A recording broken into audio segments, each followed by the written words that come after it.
வாங்க வாங்க வாங்க தம்பி தங்கைமாரே, இயேசு கிறிஸ்துவின் நாமத்தினாலே உங்களுக்கு வாழ்த்துக்களை தெரிவித்துக் கொள்கிறேன். ஜெபம் செய்யலாமா? எல்லாம் அல்ல பரிசுத்த தகப்பனே, எங்களுக்கு ஞானத்தை தருகிறவரே, நாங்கள் உமக்கு நன்றி செலுத்துகிறோம். ஆண்டவரே, இந்த நாளிலும் கூட எங்களுடைய சுவாபங்களை நீங்கள் மாற்றுங்க. உம்முடைய தெய்வீக சுவாபத்தை எங்களுக்குள்ள வைங்க. இந்த நாளில் உம்முடைய பிள்ளைகள் கேட்கின்ற கேள்விக்கு சரியான பதிலை கொடுக்க உம்முடைய தெய்வீக ஞானத்தை எங்களுக்கு அருளி செய்வீராக. இயேசு கிறிஸ்துவின் மூலம் கேட்கிறேன் பரமபிதாவே, ஆமென். அருமையான வாலிப தம்பி தங்கைமாரு, ஒரு அருமையான கொட்டேஷன் உண்டு. என்ன கொட்டேஷன் தெரியுமா? There is a solution for all questions. நம்ம வாழ்க்கையில் கேள்விகள் என்பது எல்லாருக்குமே உண்டு. ஆனால் எல்லா கேள்விகளுக்கும் பதிலும் இருக்கிறது.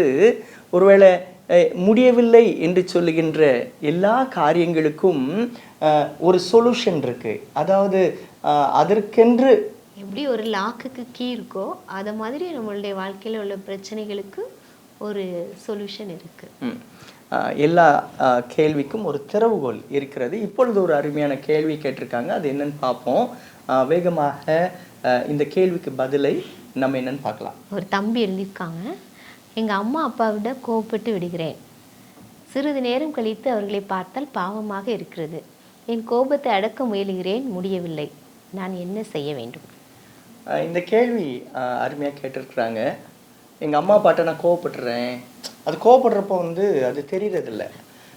எப்பொழுதுமே அந்த பொங்கி அந்த டக்குன்னு ஒரு ரியாக்ஷன், கோவப்பட்டுறேன். ஆனால் அதுக்கப்புறம் கொஞ்ச நேரம் கழித்து பார்க்கப்போ, ஐயோ அம்மாட்ட கோவப்பட்டேனே, அப்பாட்ட கோவப்பட்டேனே என்று சொல்லி மனஸ்தாபப்படுறது. ஒருவேளை தம்பி அதை கோவப்படுறது நியாயம்னு சொல்லி நினைக்கல.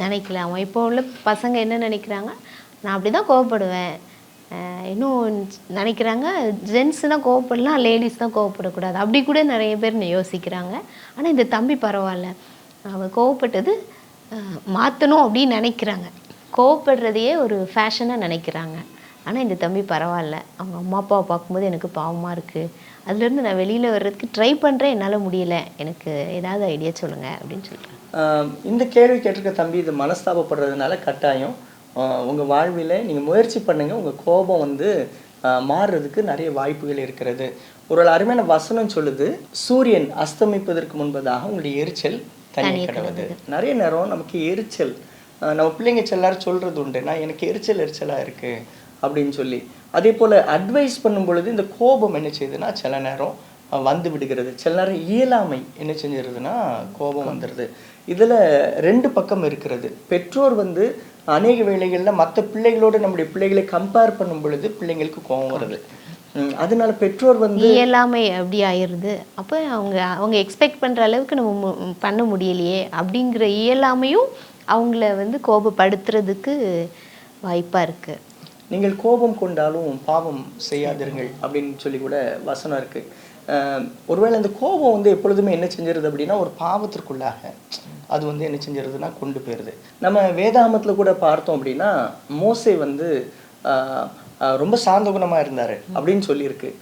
3rd பார்ட் லைஃப்பில் தான் அது வருது. ஆனால் முதல் பார்ட்டில் அவர் கோபப்பட்டதுனால விளைவு, அவர் அந்த அரண்மனையிலிருந்து அவர் வெளியில் வர வேண்டிய விளைவு, அவர் கோவப்பட்டதுனால ஒரு கொலையை பண்ணிடுறாரு. கோவப்பட்டதுனால அவர் பாவம் கூட செஞ்சிடுறாரு.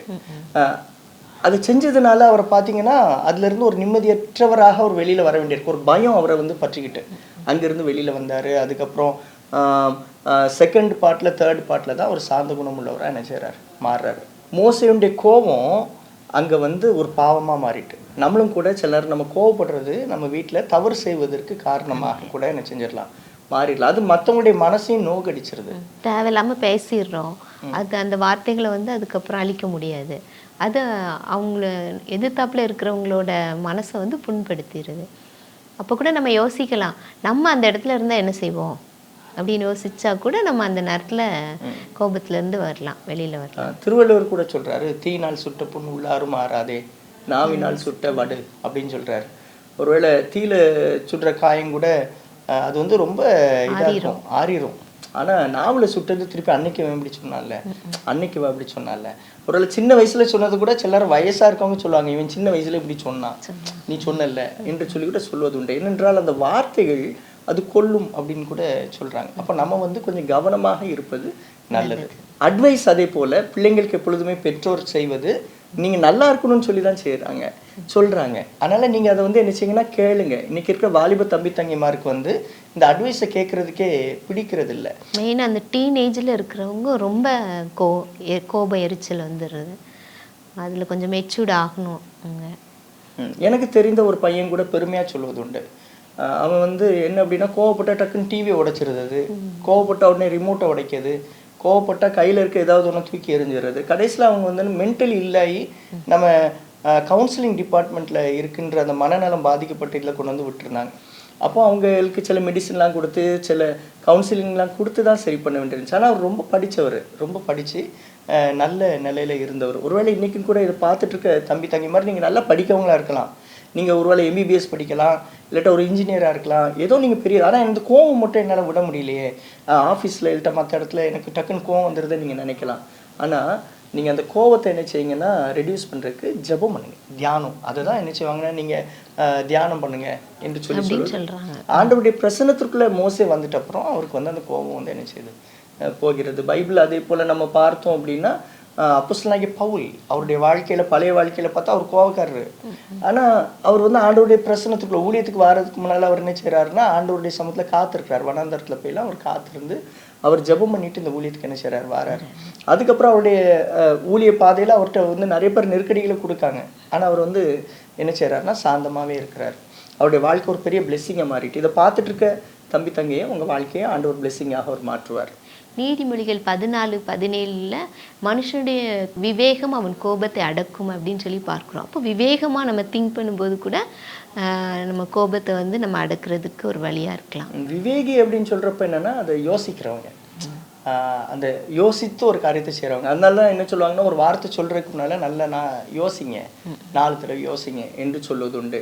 ஒருவேளை சிலருக்கு கூட பார்த்தா சாப்பிடாமல் இருந்தாங்கன்னா கோவம் வரும், வயிறு பசி வந்துச்சுன்னா கோவம் வரும். எனக்கு தெரிஞ்ச ஒரு நபர் உண்டு, அவருக்கு என்ன அப்படின்னா அந்த சாப்பிடாம இருந்தால் கோவப்படுவார். உடனே அவங்க வீட்டில் இருக்கவங்க சொல்லுவாங்க முதல்ல சாப்பாடை கொடுங்க என்று சொல்லுவார்கள். அப்போ அந்த சாப்பிட்டாங்கன்னா அவங்களுக்கு அந்த கோவம் குறைஞ்சிரும். ஒருவேளை நீங்கள் கோவம் வரப்போ ஒருவேளை நம்ம சாப்பிடாம இருக்கோமா, எதனால இந்த கோவம் வருது என்பதை நீங்கள் வந்து, ஏன்னா அந்த விளைவு அதுக்கப்புறம் வந்து அது பயங்கரமாக இருக்கும். அதனால முதலே நம்ம வந்து அதனாலயா சிலரை பார்த்தோன்னா அவங்க சொன்ன பொய்யை மறைக்கிறதுக்காக கூட என்ன செய்வாங்கன்னா கோவப்படுவாங்க. அதாவது இவங்க நம்மகிட்ட கேட்காங்களே, அம்மா அப்பா வந்து நம்ம கோவப்பட்டா என்ன செஞ்சிருவாங்க, பெயருவாங்க, கேட்க மாட்டாங்க. அப்படி ஒரு சைக்காலஜிக்கல் இதில் என்ன செய்வாங்கன்னா கோவப்படுறது எதுனாலும். அப்படி கோவப்பட்டால் நம்மகிட்ட யாரும் வர மாட்டாங்க, நம்ம செய்கிற தப்பை கண்டுக்கிட மாட்டாங்க. அப்படியே இல்லை, அது வந்து படிப்படியாக போய் பின்னால் ஒரு பெரிய பிரச்சனைக்குள்ளே கொண்டு போய் விட்டுரும். ஆனால் மருத்துவர்கள் சொல்கிறது என்ன அப்படின்னா கோவம் வருதா கொஞ்சம் நிதானமாக தண்ணி குடிங்க. சிலர் கூட சொல்வது உண்டு, கோவம் வந்தால் வாயில் ஒரு 2 நிமிஷம் என்ன செய்யுங்கன்னா அப்படி தண்ணி அப்படியே வச்சுருங்க, எதையும் பேசாதீங்க. கிட்ட கோவம் வந்தால் ஒரு 5 நிமிஷம் அமைதியாக இருங்க, எதுவும் பதிலே சொல்லாமல் கொஞ்சம் பொறுமையாக இருங்கன்னு சொல்கிறாங்க. அப்போது நம்ம வாழ்க்கையிலையும் கூட சில நேரம் கோவம் வந்துச்சுன்னா, வாலிபா இந்த கேட்டிருக்க தம்பி உங்கள் வாழ்க்கையில் நிறைய கோபம் வருதுன்னு சொல்கிறீங்க, இதை சமாளிப்பதற்கு வேற ஒன்றும் இல்லை. நீங்கள் வந்து கோபம் வரும் பொழுது ஒரு நிமிஷம் பொறுமை காத்து நீங்கள் என்ன செய்யுங்கன்னா கொஞ்சம் அமைதியாக இருங்க, யோசிங்க. ஆண்டவர் உங்களுக்கு உதவி செய்வார். வேத வசனங்களை சொல்லுங்கள். என்னை பலப்படுத்துகிற கிறிஸ்துவனால எல்லாவற்றையும் செய்ய எனக்கு பலன் உண்டு. ஒருவேளை நீங்கள் நினைக்கலாம் எனக்கு கோவம் வந்துடுது, இல்லை தம்பியை நான் எதுக்கு பாராட்டுறேன்னா நீங்கள் வந்து எங்கள் அப்பா அம்மாட்ட கோவப்பட்டு கொஞ்சம் நேரம் கழித்து எனக்கு வந்து அவங்கள பார்க்கப்போ கஷ்டமாக இருக்குது. அந்த நேரத்தில் கூட நீங்கள் என்ன செஞ்சிடலாம்னா உங்கள் அப்பா அம்மா கையை உடனே போய் பிடிச்சி அப்பா மன்னிச்சிருங்க, நான் கோவப்பட்டேன், மன்னிச்சிருங்க, நீங்கள் எனக்கு நல்லதுக்கு தானே சொன்னீங்க. எந்த பிள்ளையும் ஏன் பெற்றோர் கண்டிக்காங்க அப்படின்னா என் பிள்ளை நல்லா இருக்கணும்னு சொல்லி தான். தெருவில் போகிறவங்க கண்டிக்கிறது இல்லை, தெருவில் போகிறவங்க அவங்க பாட்டுக்கு போயிடுவாங்க. ஆனால் என் பிள்ளை நாளைக்கு யாரும் ஒன்றும் சொல்லிடக்கூடாது, என் பிள்ளையை பார்த்துன்னா பெற்றோர் நினைச்சாங்க நல்லதுக்காக தான் சொல்கிறாங்க. அதனால அவங்க கடிந்து கொள்ளுதலை நீங்கள் ஏற்றுக்கொள்ளுங்க, சரியா? இந்த கோபத்தோட விளைவுகளை நம்ம யோசிக்கும் போது கூட நம்ம அந்த கோபத்திலேருந்து வெளியில் வரணும் அப்படிங்கிற முக்கியத்துவத்தை தெரிஞ்சுக்கலாம். நம்ம கோபப்பட்டு பேசும் பொழுது என்ன அப்படின்னா ரொம்ப எரிஞ்செரிஞ்சு விழுறப்போ ஃப்ரெண்ட்ஸ் வந்து நம்மளை சுற்றி இருக்க மாட்டாங்க. இவன்ட்ட யார் பேசுவா, இவன் எப்போ பார்த்தாலும் கோபப்பட்டு இருப்பான் அப்படின்னு சொல்லி விலகிடுவாங்க. அந்த விளைவுகள் எல்லாம் நம்ம யோசித்து பார்க்கும்போது நம்ம கோபத்தை வந்து அடக்குறதுக்கு நம்ம பிரயாசப்படலாம். நம்ம பயிற்சி தான் பழக்கமாகும். ஒரு வாட்டி கோவப்படும்போது கோவப்படுறதுக்கு முன்னால் நம்ம யோசித்து தீர்மானம் எடுத்து இனிமே கோவப்படக்கூடாது அப்படின்னு நம்ம யோசித்து ப்ராக்டிஸ் பண்ணும்போது அந்த பயிற்சி பழக்கமாகி அப்படி நாளடைவில் நம்ம கோவப்படுறதையே விட்டுறதுக்கு வாய்ப்பு இருக்குது. நீங்கள் கூட கொஞ்சம் பொறுமையாக இருந்து நீங்கள் ஜெபித்து வேதத்தை வாசிச்சிங்கன்னா அந்த கோபம் மாறுவதற்கு நல்ல வாய்ப்புகள் இருக்கிறது. இதை பார்த்துட்டு இருக்க தகப்பனே, தாயே, அருமையான அக்காவே, அண்ணன்மார்களே, அருமையான சகோதர சகோதரிகளே, உங்கள் கோபத்தை மாற்றுறதுக்கு வேற ஒன்றும் செய்ய வேண்டாம். நீங்கள் பொறுமையாக இருந்து வேதத்தை தியானிங்க, விசேஷமாக ஜெபம் பண்ணுங்க. நீங்கள் ஆண்டவருடைய சமூகத்தில் எவ்வளவுக்கு எவ்வளவு நீங்கள் இருக்கீங்களோ அவ்வளவுக்கு அவ்வளவு உங்கள் கோபத்தை ஆண்டவர் என்ன செய்வார்னா அவர் மாற்றி போடுவார். நம்ம அதிகமாக ஜெபிக்கும் போது அவரை போலவே நம்ம மாறுகிறோம். அவருடைய சுபாவங்கள் நமக்கு வரும். நம்மளுக்கு விரோதமாக எவ்வளோ பேர் நம்ம செய்யாத சொல்லும்போது கோபம் வரும். அப்படியெல்லாம் பிரச்சனைகள் வரும் பொழுது நம்ம ஆண்டவரை யோசிப்போம், நம்ம ஜெபிப்போம். ஆண்டவரை மாதிரியே நம்ம மாறும் பொழுது அந்த சாந்த குணம் நம்மளுக்குள்ளேயே வெளிப்படும். தலைகளை தாழ்த்தி நம்ம ஜெபம் செய்வோமா? எல்லாம் வல்ல பரிசுத்த தகப்பனே, உங்கள் சாந்த குணத்தை எங்களுக்கு தாங்க. அப்பா, பேசுகிறதுக்கு நாங்கள் பொறுமை உள்ளவர்களாக இருக்க நீங்கள் எங்களுக்கு அனுகிரகம் செய்யுங்க. நாங்கள் அவசரப்பட்டு பேசி விடாதபடிக்கு, ஆண்டவரை பிறரை காயப்படுத்தாதபடிக்கு நீங்கள் எங்களுக்கு அனுகிரகம் செய்யுங்க. எங்களுடைய வாயிலிருந்து புறப்படுகிற வார்த்தைகள் ஔஷதமாக இருக்க கிருபை செய்யுங்க. பிறருடைய காயங்களை அதை ஆற்ற நீங்கள் அனுகிரகம் செய்யுங்க. எங்கள் அப்பா அம்மாட்ட நான் கோவப்படுறதுனால நான் உடனே கோவப்படுறேன், பின்னால் அதுக்கப்புறம் நான் வருத்தப்படுறேன்னு சொல்லி அப்பா இந்த தம்பி கேள்வி கேட்டிருக்காங்க. நீங்கள் கிருபையாக இறங்கி ஆண்டவரே இந்த பிள்ளைகளுக்குள்ளே இருக்கின்ற கோபங்களை மாற்றி போடுங்க. ஒருவேளை பெற்றோருக்குள்ளே இருக்கின்ற கோபங்கள், பிள்ளைகளுக்குள்ளே இருக்கிற கோபங்கள் எல்லாவற்றையும் நீங்கள் மாற்றி போடுங்க. ஆண்டவரே நீரே கிருபையாக இறங்கி உங்களுடைய பிள்ளைகளை சார்ந்த குணமுள்ளவர்களாக மாற்றுங்க. இதை கேட்டு உங்களுடைய தம்பியை மாற்றுங்க. உங்களுடைய பிள்ளைகளுக்குள்ளே ஆசீர்வாதமான நன்மைகள் வர அப்பா நீங்கள் அனுகிரகம் செய்யுங்க. அப்பா, மோசே சார்ந்த குணம் உள்ளவராக அவர் மாறினது போல என்னையும் எங்களையும் மாற்றுங்க. இயேசு கிறிஸ்துவின் மூலம் கேட்கிறேன் பரமபிதாவே, ஆமென். இதை பார்த்து கொண்டிருக்கின்ற தம்பி தங்கையே, உங்கள் வாழ்க்கையில் ஆண்டவர் உங்கள் சுவாபத்தை மாற்ற அவர் வல்லவராக இருக்கிறார். உங்களுடைய வார்த்தைகளை ஆண்டவர் கனமுள்ளதாக்கி ஔஷதமாக பிறருடைய காயங்களை கட்ட உதவி செய்வார். ஒருவேளை இதுக்கு முன்னால் உங்கள் அப்பா அம்மாவை பார்த்து நீங்கள் கோபமாக பேசியிருக்கீங்களா? நீங்கள் இன்றைக்கி உங்கள் அப்பா அம்மாட்ட போய் மன்னிப்பு கேளுங்க. அதே போல் பெற்றோர் உங்கள் பிள்ளைங்களை ரொம்ப காயப்படுத்திருக்கீங்களா?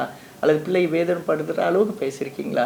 இன்றைக்கி இப்போ உங்கள் பிள்ளைங்கிட்ட ஒன்று பேசுனது தவறு தான் தம்பி, நீ நல்லா வருவ, நீ ஒன்றும் நினைக்காத, ஆண்டவர் உன்னை ஆசீர்வதிப்பாருன்னு சொல்லி சொல்லுங்கள். அது அந்த காயங்களை ஆற்றும். ஏன்னா பைபிளில் கூட வசனம் இருக்குது, நல்ல வார்த்தைகள் வந்து அது ஒரு ஔஷதம், அது வந்து காயத்தை கட்டும், காயத்தை ஆற்றும். இன்றைக்கும் கூட நம்முடைய வாயிலிருந்து புறப்படுகிற வார்த்தைகள் ஒவ்வொருடைய காயங்களை ஆற்ற கர்த்தர் உதவி செய்வாராக. God bless you. வாங்க வாங்க வாங்க தம்பி தங்கைமாரே, இயேசு கிறிஸ்துவின் நாமத்தினாலே உங்களை வாழ்த்துகிறேன்.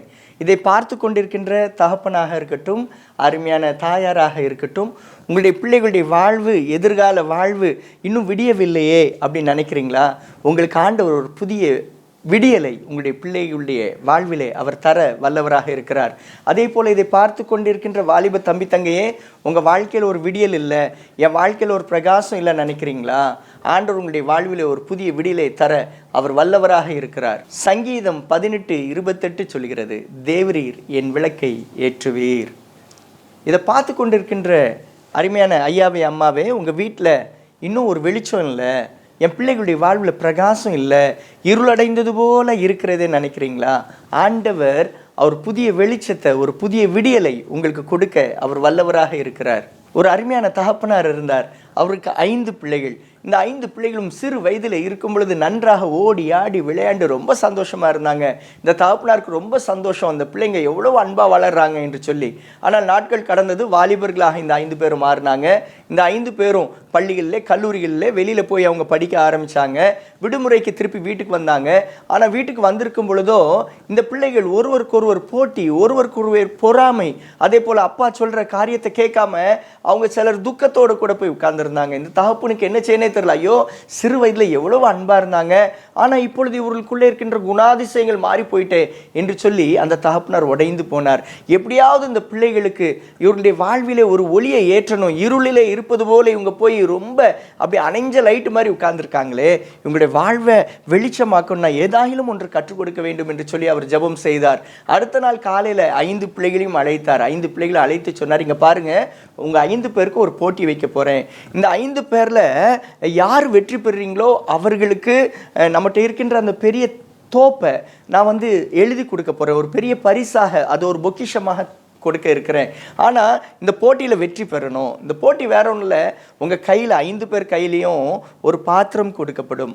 அந்த பாத்திரத்தை 15 நிமிடங்கள் கட்டாயம் கையில் வைத்திருக்கணும். 15 நிமிடத்திற்குள்ளே யாராவது கீழே வச்சிட்டிங்கன்னா அவர்கள் தோல்வி அடைந்து விடுவார்கள். ஆனால் யார் 15 நிமிடத்திற்கு மேலே வைத்திருக்கிறாங்களோ அவர்கள் வெற்றியாளராக அறிவிக்கப்படுவார்கள். முதல் போட்டியில் 15 நிமிஷம் தாக்கு பிடிக்கிறவங்க அடுத்த போட்டியில் அதே போல் அவர்களுக்கு பாத்திரம் கொடுக்கப்படும். 15 நிமிஷம் அவங்க அந்த பாத்திரத்தை பிடிச்சிட்டு இருக்கணும். 15 நிமிஷத்துக்கு மேலே அது பிடிச்சிருந்தாங்கன்னா அவர்கள் வெற்றியாளராக அறிவிக்கப்படுவார்கள் என்று சொல்லி அந்த தகப்பனார் சொல்லிட்டார். இந்த 5 பேருக்கு ரொம்ப சந்தோஷம். ஒரு பாத்திரத்தை கையில் வச்சிருக்கதா கஷ்டம், அதெல்லாம் ஈஸி தான் என்று சொல்லி கொண்டார்கள். இந்த அருமையான தகப்பனார் கையை தட்டினார். கையை தட்டின உடனே வேலைக்காரர்கள் அவர்களுடைய கரங்களிலே ஒரு பவுல், ஒரு நல்ல பாத்திரத்தை அவங்க கொண்டு வந்தாங்க. இந்த 5 பேருடைய கரங்களிலே தனித்தனி பவுல் கொடுக்கப்பட்டது. 1 நிமிடமானது, 2 நிமிடமானது, சிலருடைய கரங்கள் அங்கே நடுங்க ஆரம்பித்தது. ஏனென்றால் அதற்குள்ளே ஐஸ் கட்டிகள் இருந்தது. அந்த ஐஸ் கட்டிகள் இருந்ததுனால கையில் ரொம்ப குளிர், அதனால ஒரு கையில் அப்படி மாற்றி மாற்றி பிடிக்க ஆரம்பித்தாங்க. ஆனால் 5 நிமிடம் ஆகும் பொழுது முதலாம் அவர் கீழே வச்சுட்டாங்க, அவங்களால முடியலை. இன்னொரு 5 நிமிடங்கள் ஆனது, 10 நிமிஷம் ஆயிட்டு ரெண்டாவது உள்ளவங்களும் கீழே வச்சுட்டாங்க. மீதி 3 பேர் அப்படி தாக்கு பிடிச்சி இந்த 5, 10, 15 நிமிஷம் அவங்க கரங்களில் பிடித்து அவங்க வெற்றி பெற்றதாக அங்கே அறிவிக்கப்பட்டது. இப்போ அப்பா சொன்னாரா, இந்த 3 பேர் நீங்கள் இப்போ ஜெயிச்சிருக்கிறீங்க, அடுத்த லெவலுக்கு போயிருக்கீங்க, அடுத்தது உங்கள் கரங்களில் பாத்திரம் கொடுக்கப்படும், அதை எவ்வளோ நேரம் நீங்கள் பிடிக்கிங்க பார்ப்போம் என்று சொல்லி அவர் கையை தட்டினார். கையை தட்டின உடனே அங்கேருந்து வேலைக்காரர்கள் 3 பேர் தங்களுடைய கரங்களில் ஒரு பாத்திரத்தை கொண்டு வந்து இந்த 3 பிள்ளைகளுடைய கரங்களையும் கொடுத்தார்கள். இந்த 3 பேரும் அப்படி கையில் வச்சுருந்தாங்க. அவங்களால 1 நிமிஷம் 2 நிமிஷம் கூட பிடிக்க முடியல. அது அவ்வளவு சூடாக இருந்துச்சு. ஏன்னா உள்ள தழல் இருந்தது, அக்கினி தழல் உள்ளே இருந்ததுனால அந்த சூட்டில் இவங்க கையில் பிடிக்க முடியல. கை பொத்து போவது போல் இருந்தது. 3 நிமிடங்கள் 5 நிமிடங்களுக்குள்ள கீழே தொப்புன்னு போட்டாங்க. இந்த தகப்பனார் சொன்னார், நீங்கள் எல்லாருமே தோல்வி அடைஞ்சிட்டீங்க என்று சொன்னார். உடனே பிள்ளைகள் சொன்னார்கள், என்னப்பா இது கூட உங்களுக்கு தெரியாதா? இந்த குளிரான இதை எவ்வளோ நேரம் தான் கையில் வச்சுட்டு இருக்க முடியும், நாங்கள் கீழே போட்டோம் என்று சொன்னார்கள். இன்னொருத்தன் சொன்னா, இங்கே பாருங்க, நீங்கள் வெப்பத்தை கொண்டு வந்து கொடுத்தீங்க, தலையில் அவ்வளோ நேரம் வைக்க முடியுமா? அது எவ்வளவு சூடு, அது உள்ள கையில் வச்சுருந்தா அது பிரயோஜனமா? அது வச்சுட்டு இருக்க முடியாது, அதான் கீழே போட்டோம், இது கூட தெரியாமலா இருக்கீங்க என்று சொல்லி தகப்பனார் இடத்துல கோவப்பட்டார்கள். அப்பொழுது இந்த தகப்பனார் சொன்னார், ஒரு 15 நிமிடங்கள் உங்களால் அந்த குளிரான காரியத்தை பிடிக்க முடியவில்லையே, 15 நிமிடங்கள் உங்களால் இந்த தலையில் பிடிக்க முடியாமல் கீழே போட்டு விட்டீர்களே, இதே போல தான் உங்களுடைய வாழ்வில் இருக்கின்ற சில சுவாபங்கள், அவைகளை நீங்கள் கீழே போட மறுக்கிறீர்கள். உங்களை வாழ்வில் தோல்வி அடைய வைப்பது எது தெரியுமா? உங்களுடைய வாழ்விலே வெளிச்சம் ஏற்ற முடியாதபடிக்கு, உங்களுடைய வாழ்விலே விடியல் வர முடியாதபடிக்கு இருக்கிறது என்ன தெரியுமா? உங்களுக்குள்ளே இருக்கின்ற பெருமை. அந்த பெருமை இருக்கப்போ அது ரொம்ப என்ன செய்யும்னா, அது உள்ள ரொம்ப மகிழ்ச்சியாக இருப்பது போல இருக்கும். ஆனால் அது ரொம்ப நேரம் இருக்க முடியாது. பொறாமை அதே போல, அவன் இதை வச்சிருக்கான், நமக்கு இது இல்லையே என்று சொல்லி பொறாமை. இதே போன்ற பொறாமைகள் என்ன செய்யும் அப்படின்னு பார்த்தீங்க அப்படின்னா, வாழ்விலே தோல்வியை கொண்டு வந்துடும். அதெல்லாம் ரொம்ப நேரம் வைக்க முடியாது. பெருமைலாம் குளிர் போடுறது, அது உள்ளே இருந்துச்சுன்னா உங்களை அழிச்சிரும். எப்படி இந்த ஐஸை கீழே போட்டிங்களோ அதே போல் அதை போட்டுருங்க, அதை விட்டுருங்க. அதே போல் தழல், கோபம், சண்டை, இதெல்லாம் உங்களுக்குள்ளே இருந்துச்சு அப்படின்னா உங்கள் வாழ்க்கையில் விடியலே வராது. அதை நீங்கள் கீழே போட்டிங்களா, அதே போல் உங்களுக்குள்ளே இருக்கின்ற வேண்டாத சுவாபங்களை கீழே போடுங்க. உங்கள் வாழ்க்கையில் ஒரு விடியல் வரும், ஒரு வெளிச்சம் வரும் என்று சொன்ன பொழுது அந்த பிள்ளைகள் சொன்னாங்க, ஆமாப்பா, நாங்கள் ஒருவேளை எங்களுக்குள்ளே இருக்கின்ற சின்ன சின்ன காரியங்களிலே நாங்கள் பொறாமப்பட்டதுனால, நாங்கள் பெருமைப்பட்டதுனால நாங்கள் பிரிந்து கிடந்தோம். ஆனால் இன்றைக்கு அப்படி இல்லை, நாங்கள் ஒன்று சேருவோம் சொல்லி அந்த 5 பேரும் அந்த தகப்பனாரை கட்டி பிடித்து கொண்டு சொன்னார்கள், அப்பா நீங்கள் சொன்ன இந்த வார்த்தையை கேட்டு நாங்கள் இப்பொழுது ஒன்று சேர்கிறோம். எங்களுடைய வாழ்விலே ஆண்டவர் எங்கள் இருளை வெளிச்சமாக்குவார், அவர் விளக்கை ஏற்றுவார், எங்கள் வாழ்க்கை, எதிர்கால வாழ்க்கை நல்லா இருக்கும்பா, நீங்கள் சொன்னது போலவே இந்த வேண்டாத குணாதிசயங்களை தூக்கி எரிஞ்சிடறோன்னு சொன்னாங்க. இதை பார்த்து கொண்டிருக்கின்ற தகப்பனே, தாயே, உங்கள் வீட்டில் இப்படிப்பட்ட காரியங்கள், உங்கள் பிள்ளைங்களை குறித்து நீங்கள் கலங்குறீங்களா? என் பிள்ளைங்க சண்டை போட்டுக்கிட்டே இருக்காங்க, என் பிள்ளைங்க அல்லது இப்படி ஒருத்தருக்கு ஒருத்தர் பெருமைப்பட்டுக்கிட்டு அல்லது பொறாமப்பட்டுக்கிட்டு அவங்க ஒருவருக்கு ஒருவர் வாக்குவாதம் பண்ணிக்கிட்டே இருக்காங்கன்னு நினைக்கிங்களா? இந்த சுவாபங்களை மாற்ற கர்த்தர் வல்லவராக இருக்கிறார். ஆண்டவர் அவர் விளக்கை ஏற்றுகிறவராக இருக்கிறாரு. இந்த 5 பிள்ளைகளும் அந்த தகப்பனார் கட்டி பிடித்து கொண்டது போல உங்களுடைய இல்லத்திலையும் சமாதானத்தை கர்த்தர் கொண்டு வருவார். இதை பார்த்து கொண்டிருக்க வாலிப தம்பி தங்கையே, உன் வாழ்க்கையில் விடியல் இல்லைன்னு நினைக்கிறியா? இன்றைக்கு உன் வாழ்க்கையில் விடியலை கர்த்தர் தருவார். பக்கத்தில் இருக்கவங்களை பார்த்து சொல்லாமா, உங்கள் வாழ்க்கையில் கர்த்தர் புதிய விடியலை அவர் தருவார். வலது கருத்தை எடுத்து இருதயத்தில் வச்சு சொல்லுவோமா, என்னுடைய வாழ்க்கையிலே கர்த்தர் புதிய விடியலை அவர் தருவார். நம்ம வேதாகமத்தில் கூட பார்த்தோம்னா, முதலாவதாக யாக்கோபுக்கு ஆண்டவர் ஒரு புதிய விடியலை கொடுக்கிறார். யாக்கோபனுடைய பழைய வாழ்க்கையில பார்த்தோன்னா, அவர் தன்னுடைய சகோதரனாகிய ஏசாவை ஏமாத்துறாரு, அப்பாவை ஏமாத்துறாரு. அவருடைய வாழ்க்கையில தன்னுடைய மாமாவை ஏமாத்தணும்னு அவர் நினைக்கிறாரு, ஆனால் அவங்க மாமா அவரை ஏமாத்திடுறாரு. இப்படி பல காரியங்கள்ல யாக்கோபுடைய வாழ்விலே மற்றவங்களை ஏமாத்தி இது பண்றதுனால அவருடைய வாழ்விலே ஒரு புதிய விடியல் இல்லை, ஒரு நிம்மதி இல்லை, ஒரு சமாதானம் இல்லை. அதனால ஒரு குறிப்பிட்ட வேளை வருகிறது. அப்பொழுது அவர் ஆண்டவரை, அந்த தேவதூதனுடைய பாதத்தை பிடித்து அவர் கெஞ்சுறாரு, நீர் என்னை ஆசீர்வதித்தால் ஒழிய உம்மை நான் போக விடேன். அவர் முன்னால் ஏமாற்றி பல காரியங்களை செய்யணும்னு நினைத்திருந்திருக்கலாம், ஆனால் அது அவருக்கு பயன் கொடுக்கல. அதனால அவர் புதிய விடியலை தேடி ஆண்டோட்டு சொல்றாரு, நீர் என்னை ஆசீர்வதித்தால் ஒழிய உம்மை நான் போக விடேன்.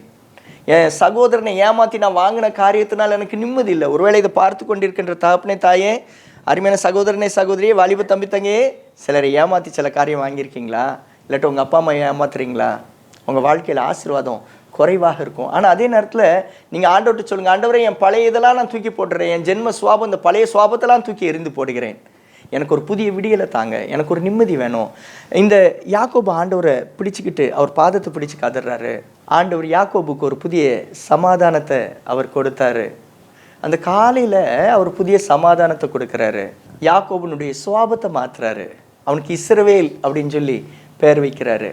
ஒரு புதிய விடியலை யாக்கோபுடைய வாழ்விலே கொடுத்தார். இதை பார்த்து கொண்டிருக்க வாலிப தம்பி தங்கையே, உங்களுடைய வாழ்க்கையிலே ஒரு புதிய விடியலை கர்த்தர் கொடுக்க வல்லவராக இருக்கிறார். இரண்டாவதாக நாம் பார்த்தோம் என்றால், பேதுருவின் வாழ்க்கையில ஒரு புதிய விடியலை ஆண்டவர் கொடுத்தார். பேதுருடைய வாழ்க்கை எப்படிப்பட்டதாக இருந்ததென்றால், ஆண்டவரோடு கூட இருக்கும் பொழுது அவர் நம்ம கூட ஆண்டவர் இருக்கிறாருன்னு ஒரு கவலையும் இல்லாமல் இருக்கிறார். ஆனால் எப்பொழுது இயேசு கிறிஸ்து சிலுவையில் அடிக்கப்பட்டாரோ அதன் பின்பதாக அவருக்குள்ளே ஒரு சமாதான குறைவு வருகிறது.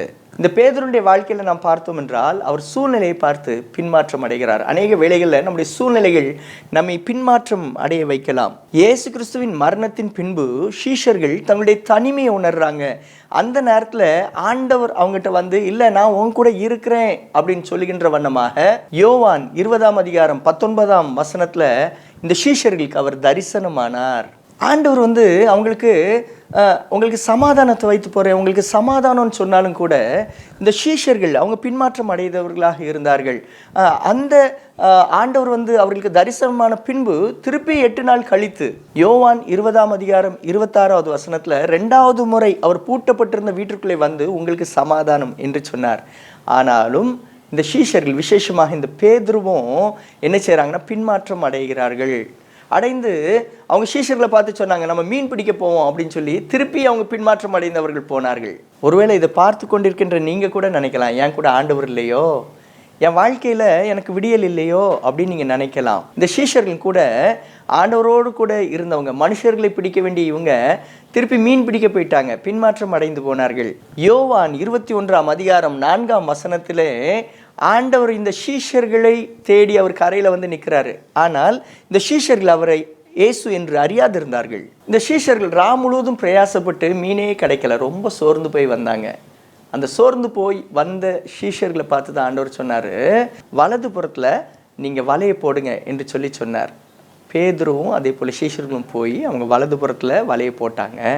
அவங்களுக்கு மீன்கள் நிறைய கிடச்சிச்சு. 153 பெரிய மீன்கள் அவங்களுக்கு கிடச்சிச்சு. வலை கிளியத்தக்கதாக அவங்க பக்கத்தில் இருக்கவங்களாம் உதவிக்கு கேட்டு அந்த மீனெல்லாம் என்ன செஞ்சாங்களாம் அப்படின்னு அவங்க கரைக்கு கொண்டு வந்தாங்க.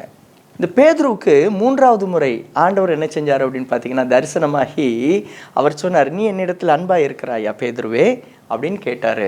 இந்த பேதுருடைய வாழ்க்கையில் ஒரு புதிய விடியலை ஆண்டவர் கொடுத்தாரு. இதை பார்த்து கொண்டிருக்கின்ற வாலிப தம்பி தங்கையே, உங்கள் வாழ்க்கையில் சூழ்நிலைகள் ஒருவேளை பின்மாற்றம் அடைய வைத்திருக்கலாம்.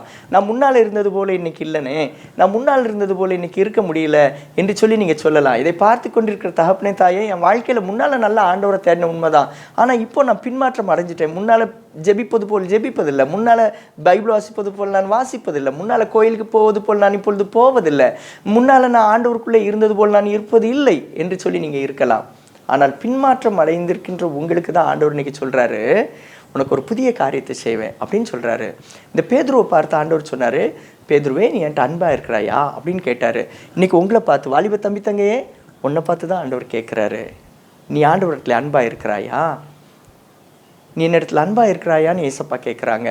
ஒருவேளை நீ ஆண்டவரிடத்தில் அன்பாக இருந்தால் நீ பின்மாற்றம் அடைந்திருக்கிற நீ உனக்குள்ளே இருந்த சூழ்நிலைகள் வித்தியாசத்தினால நீ பின்மாற்றம் அடைந்திருக்கலாம். ஆனால் அந்த சூழ்நிலையை சரிப்படுத்துகிற ஆண்டவர் அவர் இன்றைக்கு உன் அருகில் இருந்து கேட்குறாரு, நீ என்னிடத்தில் அன்பாக இருக்கிறாயா? பேதுருவும் கூட ஆண்டவர் மேலே அவர் அன்பு வச்சார். இந்த பேதுருவை கொண்டு ஆண்டவர் சபையை கட்டினார், ஒரு புதிய விடியலை கொடுத்தாரு. இந்த பேதுருவை வச்சு ஆண்டவர் திருச்சபையை கட்டினார். இதே போல் வாலிப தம்பி தங்கையே, உன்னை வச்சு உன் குடும்பத்தை கட்டுவார், நீ வேலை பார்க்குற இடத்த கட்டுவார், இந்த தேசத்தை கட்டுவார், சமுதாயத்தை கட்டுவார். இதை பார்த்து கொண்டிருக்கிற தகப்பனே தாயே, உங்கள் பிள்ளைங்களை வச்சு ஆண்டவர் உங்கள் குடும்பத்தை கட்டுவார், இந்த சமுதாயத்தை கட்டுவார். கவலைப்படாதீங்க. பின்மாற்றம் அடைந்திருக்க உங்களுடைய பிள்ளைகளுடைய வாழ்வை, உங்கள் கணவருடைய வாழ்வை, உங்களுடைய மனைவியுடைய வாழ்வை ஆண்டவர் இன்னைக்கு கட்டுவார். ஒருவேளை இன்றைக்கு ஆண்டவர் உங்களை பார்த்து நீ என்னை நேசிக்கிறியான்னு கேட்கும் பொழுது, ஆமாப்பா நான் உங்களை நேசிக்கின்றேன் என்று சொல்லி நாம் பேதுருவை போல நாம் சொல்ல நாம் அழைக்கப்படுகிறோம். மூன்றாவதாக நாம் பார்த்தோம் என்றால், கிதியோனுடைய வாழ்விலே ஆண்டவர் புதிய ஒரு விடியலை கொடுத்தார். கிதியோன் என்ன பண்ணார் அப்படின்னு பார்த்தோம் அப்படின்னா, நியாயாதிபதிகள் 16ஆம் அதிகாரத்தில் நம்ம பார்த்தோன்னா, மீதியானியர் வந்து இந்த ஜனங்களுடைய இஸ்ரவேல் ஜனங்களுடைய எல்லா களஞ்சியங்களையும் அவங்க கொண்டு போயிடுவாங்க, வாரி கொண்டு போயிடுவாங்க. இவங்க விளைய வைப்பாங்க, அறுவடை நேரத்தில் அவங்க வந்து கொண்டு போயிடுவாங்க. இது அந்த தேசத்தின் ஜனங்கள் எல்லாரும் பயந்து போய், வாலிபர்கள் எல்லாரும் பயந்து ஓடி போய் குகைகளில் அவங்க காடுகளில் ஒளிஞ்சிருந்தாங்களாம். அப்படி நேரத்தில் இந்த கிதியோன் கொஞ்சமாகிலும் நான் சேர்த்து கொள்வேன்னு சொல்லி களஞ்சியத்தில் போய் தைரியமாக இருந்து அவர் வந்து களஞ்சியத்தை சேர்த்துட்டு இருக்காரு. ஆனால் அந்த நேரத்துலையும் கூட கிதியோனுக்குள்ளே ஒரு பெரிய கேள்வி இருந்தது. என்ன கேள்வினா, எங்க கூட ஆண்டவர் இருந்தா ஏன் இதெல்லாம் நடக்கு என்று சொல்லுகின்ற ஒரு பெரிய கேள்வி. அந்த நேரத்தில் தான் ஆண்டவர் ஒரு தூதன் அனுப்புறாரு. அந்த தூதன் கிதியோன்ட்டு போய் சொல்றாரு, பராக்கிரமசாலியே, கர்த்தர் உன்னோடு இருக்கிறார் அப்படின்னு சொல்லி சொல்றாரு. இந்த கிதியோன் சொல்றாரு, என்னை பார்த்து ஏன் பராக்கிரமசாலின்னு சொல்றீங்க, எங்க கூட ஆண்டவர் இருந்தா இதெல்லாம் எங்களுக்கு ஏன் நடக்கு என்று சொல்லி இந்த கிதியோன் அங்கலாய்க்கிறாரு. ஆண்டவர் சொன்னாரு, இந்த கிதியோன் கூட இருக்கிறதா சொன்னாரு. இந்த கிதியோன் கூட நான் உன் கூட இருக்கிறேன்னு உறுதியை கொடுத்தாரு. அது மாத்திரமல்ல, கிதியோனை அந்த ஜனங்களுக்கென்று ஒரு இரட்சகனாக, ஒரு நியாயாதிபதியாக மாற்றி அந்த ஜனங்களுக்கே தலைவனாக மாற்றினார். கிதியோனுக்கு ஒரு புதிய விடியலை கொடுத்தார், அந்த ஜனங்களுக்கு ஒரு பெரிய விடுதலை கொடுத்தாரு. கர்த்தருடைய பட்டயம், கிதியோனின் பட்டயம் என்று சொல்லி அந்த இடத்துல அவங்க போய் வெற்றி பெற ஆண்டவர் கிருபை செய்தார். இன்றைக்கும் கூட இதை பார்த்துட்டு இருக்கிற வாலிப தம்பி தங்கையே, ஏன் கூட ஆண்டவர் இருந்தால் இதெல்லாம் ஏன் எனக்கு நடக்கு? இந்த தகப்பன் தாயை நீங்கள் சொல்கிறீங்களா, எங்கள் கூட ஆண்டவர் இருந்தால் என் குடும்பத்தில் ஏன் இப்படி நடக்கு, என் கணவருக்கு ஏன் இப்படி நடந்திருக்கணும், என் மனைவிக்கு ஏன் இப்படி நடந்திருக்கணும், என் பிள்ளைகளுக்கு ஏன் இப்படி நடந்திருக்கணும்னு நீங்கள் நினைக்கிறீங்களா? ஆண்டவர் சொல்கிறாரு, உன் கூட நான் இருக்கிறேன் அப்படின்னு சொல்கிறாரு. பராக்கிரமசாலியை, கர்த்தர் உன்னோடு இருக்கிறாருன்னு கிதியோனை பார்த்து சொல்லி, அந்த கிதியோனை கொண்டு அவருடைய குடும்பத்திற்கு மாத்திரமல்ல அந்த தேசத்திற்கே ஒரு விடியலை கொடுத்தாரு, ஒரு பெரிய எழுச்சியை கொடுத்தாரு. இதை பார்த்துட்டு இருக்கிற உங்களுடைய வாழ்விலும் உங்களை கொண்டு ஆண்டவர் ஒரு விடுதலையை, ஒரு பெரிய விடியலை அவர் கொடுக்க வல்லவராக இருக்கிறார். பக்கத்தில் இருக்கவங்களை பார்த்து சொல்லுங்கள், உங்களை கொண்டு ஒரு பெரிய விடியலை கர்த்தர் கொடுப்பார். நீங்கள் பராக்கிரமசாலி, உங்களோட ஆண்டவர் இருக்கிறார். வலது கருத்தை எடுத்து இருதயத்தில் வச்சு சொல்லுவோமா, என்னோடு கூட கர்த்தர் இருக்கிறார், எனக்கு ஒரு புதிய விடியலை அவர் தருவார், நான் பராக்கிரமசாலி. ஹல்லேலூயா. ஒருவேளை இதை பார்த்துக்கிட்டு இருக்கிறவங்களே, ஒருவேளை உங்கள் வாழ்க்கையில் விடியல் இல்லைன்னு நினைக்கிங்களா? இன்னைக்கு ஒரு புதிய விடியலை கர்த்தர் கொடுக்கிறார். தேவரீர் என் விளக்கை ஏற்றுவீர் என்ற சங்கீதக்காரன் வசனத்தை போல உங்களுடைய வாழ்விலே ஆண்டவர் ஒரு விளக்கை, ஒரு வெளிச்சத்தை, ஒரு விடியலை கொடுக்க அவர் வல்லவராக இருக்கிறார். தலைகளை தாழ்த்தி ஜெபம் செய்வோமா? பரிசுத்த தகப்பனே, கவலையோடு இருக்கிறவங்களுடைய பிள்ளைகளை கண் நோக்கி பாருங்கப்பா. என் வாழ்க்கையில் ஒரு விடியல் இல்லை, என் பிள்ளையுடைய வாழ்க்கையில் ஒரு விடியல் இல்லை, என் கணவருடைய வாழ்க்கையில் ஒரு விடியல் இல்லை, என் மனைவியுடைய வாழ்க்கையில் ஒரு விடியல் இல்லை. ஐயோ, என் குடும்பத்தில் எவ்வளோ வேதனை, எங்கள் கூட ஆண்டவர் இருக்கிறாருன்னா இதெல்லாம் ஏன் நடக்கணும், இனி நான் ஜெபம் பண்ண மாட்டேன், நான் வேதம் வாசிக்க மாட்டேன்னு சொல்லி உடைந்து போயிருக்கிறவங்களுடைய பிள்ளைகளுக்கு ஒரு புதிய விடியலை நீங்கள் கொடுங்க. யாக்கோபுனுடைய வாழ்விலே நீர் என்னை ஆசீர்வதித்தாலுமே நான் போக விட மாட்டேன்னு பாதத்தை பிடித்து கொண்டு பொழுது ஒரு புதிய விடியலை கொடுத்தீங்க ஆண்டவரே. அதே போல் இன்றைக்கு உடைய பாதத்தை பிடித்த ஆண்டவரே, எனக்கு ஒரு புதிய விடியலை தாங்க ஆண்டவரே. உங்கள் பாதத்தை நான் விட மாட்டேன்னு சொல்கிற பிள்ளைகளுக்கு நீங்கள் ஆசீர்வாதத்தை கொடுங்க, எதிர்கால வாழ்வை ஆசீர்வதித்து கொடுங்க. பேதுருவை போல தங்களுடைய வாழ்விலை பின்மாற்றம் அடைந்திருக்கிறவர்கள் உண்டு ஆண்டவரே. ஐயோ, நான் ஆண்டவரை விட்டு எவ்வளோ தள்ளி போயிட்டேன், அல்லது என் வாழ்க்கையில் நான் எவ்வளவாய் நான் ட்ரக்ஸுக்கு அடிமைப்பட்டேன், அல்லது மற்ற காரியங்களை அடிமைப்பட்டுட்டேன், நான் பின்னால் வந்துட்டேன்னு நினைக்கிற பிள்ளைகளுக்கு நீ நேசிக்கிறாயா அப்படின்னு சொல்லி பேதுருவை பார்த்து கேட்டிங்களே, இன்றைக்கி அதே போல் இங்கே ஒவ்வொருவரை பார்த்து கேட்குறீங்க ஆண்டவரே. அப்பா, பின்மாற்றம் அடைந்திருக்க எங்களுடைய வாழ்வை சரிப்படுத்துங்க ஆண்டவரே. பேதுரு அப்போ அந்த பின்மாற்றத்தை சரி பண்ணின பொழுது நீங்கள் பேதுருவை கொண்டு சபையை கட்டுனீங்க ஆண்டவரே. இன்றைக்கும் கூட அப்பா பின்மாற்றம் அடைந்திருக்கிற உடைய பிள்ளைகள் அதிலிருந்து அப்பா வெளியில் வருவதற்கு பிரயாசப்படும் பொழுது, உம்மை நேசிக்கிறேன் ஆண்டவரேன்னு சொல்லி உம்மை பற்றி கொள்ளும் பொழுது, அப்பா உம்முடைய பிள்ளைகளுடைய வாழ்வை கட்டுங்க, குடும்பத்தை கட்டுங்க, எதிர்கால வாழ்வை கட்டுங்க ஆண்டவரே. கிதியோனை போல உடைந்து போய் என் வாழ்க்கையில் ஒன்றும் இல்லை, எங்கள் கூட ஆண்டவர் இருக்கிறாரா, இருந்தால் ஏன் இது நடக்குன்னு சொல்லி உடைந்து போயிருக்கிறவர்கள் உண்டு. நான் ஆண்டவருக்காக வாழ்கிறானே, ஏன் எனக்கு இந்த காரியங்கள், ஏன் இந்த வேதனைகள்னு சொல்லி நினைக்கிற பிள்ளைகளுக்கு பராக்கிரமசாலியை கர்த்தர் உன்னோடு இருக்கிறாருன்னு சொல்லி நீங்கள் கிதியோனோடு கூட இருந்த ஒரு நியாயாதிபதியாக மாற்றி அந்த ஜனங்களுக்கு ஒரு நியாயாதிபதியாக ஒரு தலைவனாக்குனீங்களே, அதே போல் அப்பா எங்களுடைய யாருமே இல்லையே நினைக்கிற உங்களுடைய பிள்ளைகளை நீங்கள் தலைவர்களாக தலைவிகளாக மாற்றுங்க. உங்களுடைய பிள்ளைகளுக்கு அதுக்கேற்ற அப்பா சூழ்நிலைகளை ஏற்படுத்தி தாங்க.